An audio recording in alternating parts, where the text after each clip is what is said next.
To the town of our Free rode a stranger one fine day. Hardly spoke to folks around him, didn't have too much to say. No one dared to ask his business, no one dared to make a slip. The stranger there among them had a big iron on his hip, big iron on his hip. It was early in the morning when he rode into the town. He came riding from the south side, slowly looking all around.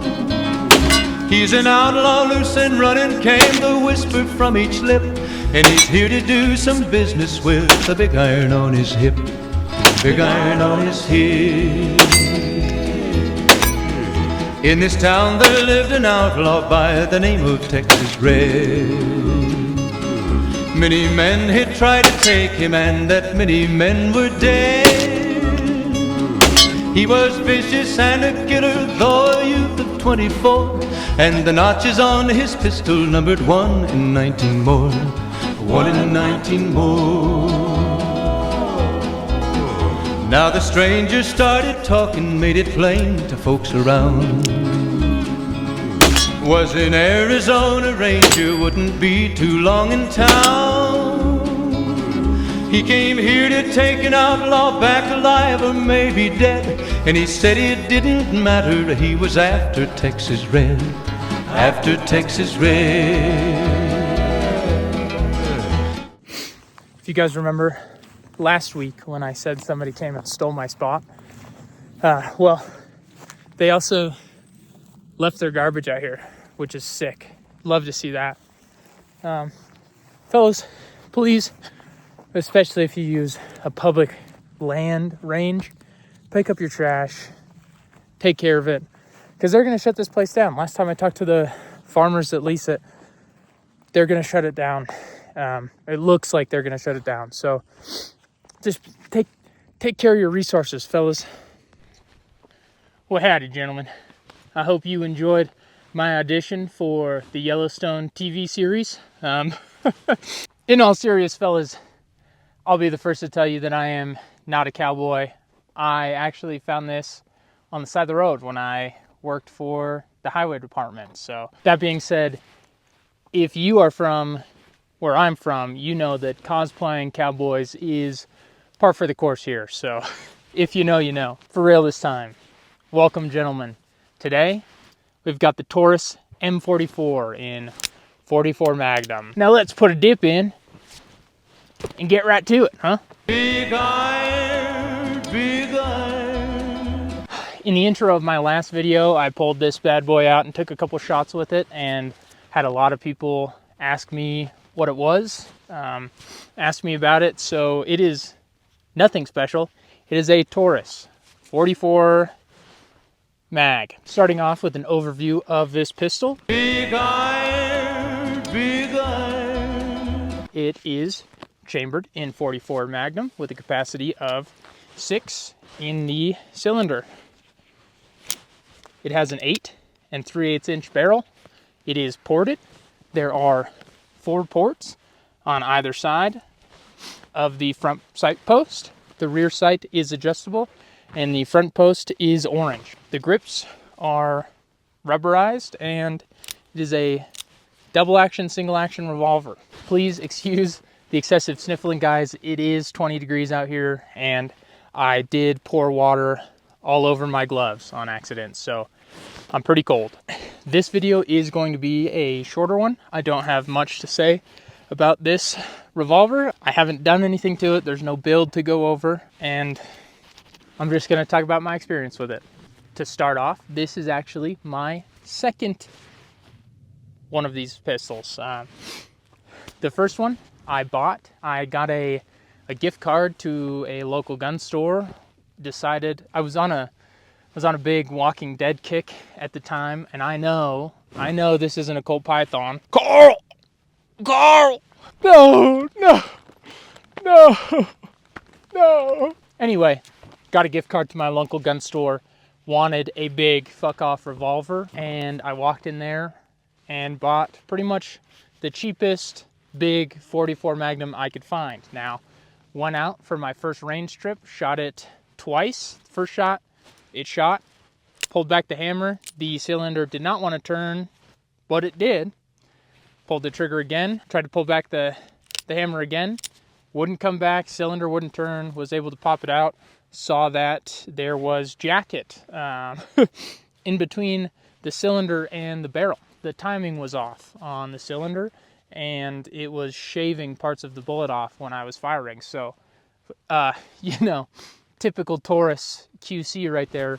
I'm lucky it didn't blow up in my face. So I brought it back to the gun store. They sent it in for warranty. I didn't get any information from the gun store, didn't get any information from Taurus themselves. Went in maybe a month later and asked if the gun store had gotten my gun back, had heard anything, and they're like, "Oh, you look it up yourself," and then gave me a number, an order number, which they didn't give me when they initially sent it in, even though they had all my information.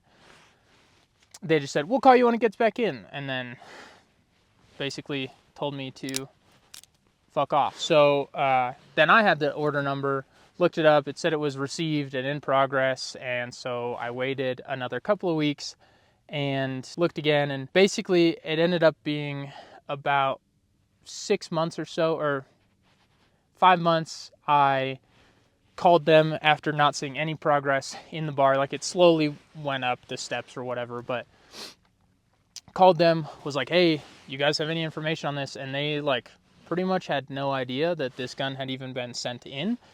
And they were like, "We'll check the order, your status of your order." Hung up, called me back the next day. They said, "Hey, we'd like to just send you a whole new gun.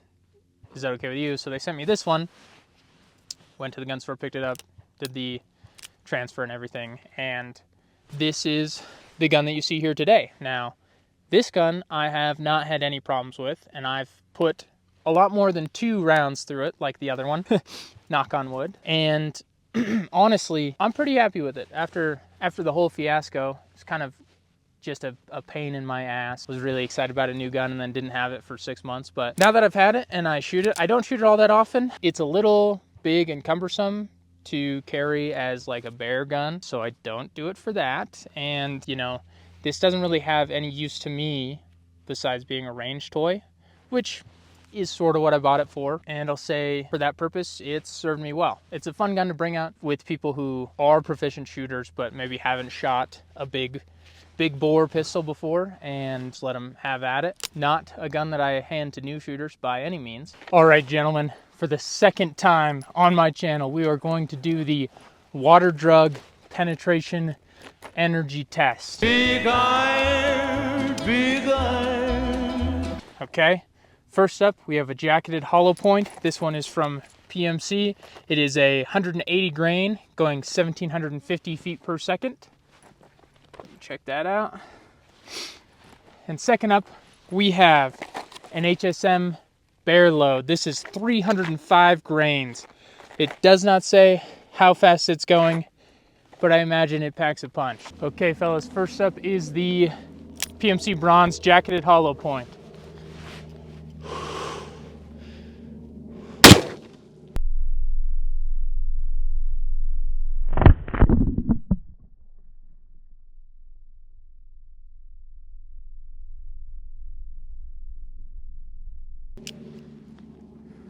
Fellas, we got some great energy transfer on that one. Looks like it just blew a hole right through it.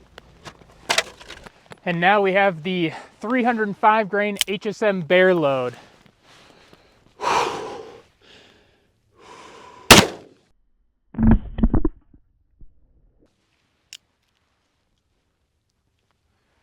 Whew.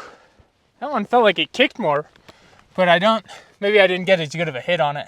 I did hit this one a little high here, fellas, but still tore right through it. If I would have hit a little lower, I think we would have had a little bit more of an effect on target. All right, fellas, let's get into the shooting experience of this pistol. Big iron, big iron. Honestly, this pistol, as previously stated, has a single action, double action trigger. The single action not bad. It's short, it's moderately light, not too light that you would not want it on a 44 mag, but it's pretty good. The double action is long and heavy. It's not particularly gritty. It's moderately smooth, honestly, better than I would have expected from a Taurus.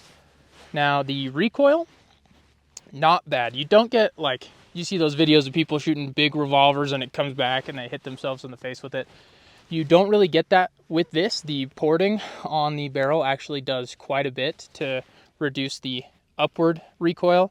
It's kind of more just straight back into your hand. So it's not bad. I am feeling it in my hand and wrist a little bit after shooting it a bunch for that intro.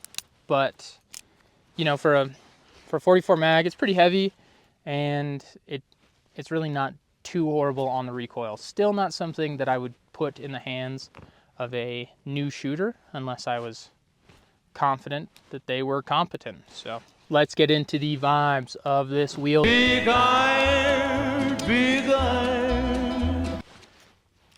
It's a big fuck off revolver. The vibes go pretty hard. Carl, you feeling lucky punk, all of that kind of jazz. Not quite cowboy-y, although I did go a little bit of the cowboy route in the intro. But if you didn't know it was a Taurus, the vibes are pretty high. Now, knowing it's a Brazilian-made crappy revolver, vibes go down a little bit. But I actually had, one of my buddies thought this was a Colt Anaconda from the intro of my other video, which is quite funny. And he'll be very disappointed to see this video. But that being said, I rate it pretty high on the vibes scale. It fits exactly the vibes that I was looking for. Closing thoughts on the Taurus M44 in 44 Magnum. Big iron, big iron. I think I'm pretty happy with it. If you get, Taurus's QC has come a long ways in the last few years. I bought this, you know, I think probably 5 years ago now. And they're making a lot of those smaller, like compact semi-auto pistols that people seem to be enjoying quite a bit, and they seem to be working pretty well. If you can get one that isn't a lemon or, you know, whatever Taurus's equivalent of that is, you know, for the price, you might be pretty happy with it. It's like half the price, if that, of any of the nice revolver manufacturers for revolvers this size, and I'm satisfied with it. So let me know in the comments if you would buy something like this, or you would just spend the extra money, get a Python, get an Anaconda, get a Smith & Wesson, even a Ruger, you know. Some with a little bit better of a pedigree, but is a little more expensive. Fellas, I was driving out here and just taking a look at the mountains, and I was struck with a deep sense of awe and also gratefulness that I get to live in such a place as this. You know, coming out here on these weekends to make these videos has sort of been a little bit of my therapy, a little bit of my communion, and I'm grateful that I get to do this. I'm grateful that you guys watch this stuff, and as previously stated earlier in the video, please take care of places like this. You know, these kind of places are becoming fewer and farther between. So if you have resources like this, take care of them. Do what you can to conserve them. Thank you guys for watching my video. Please like, comment, and subscribe, and I'll see you in the next one. Mwah.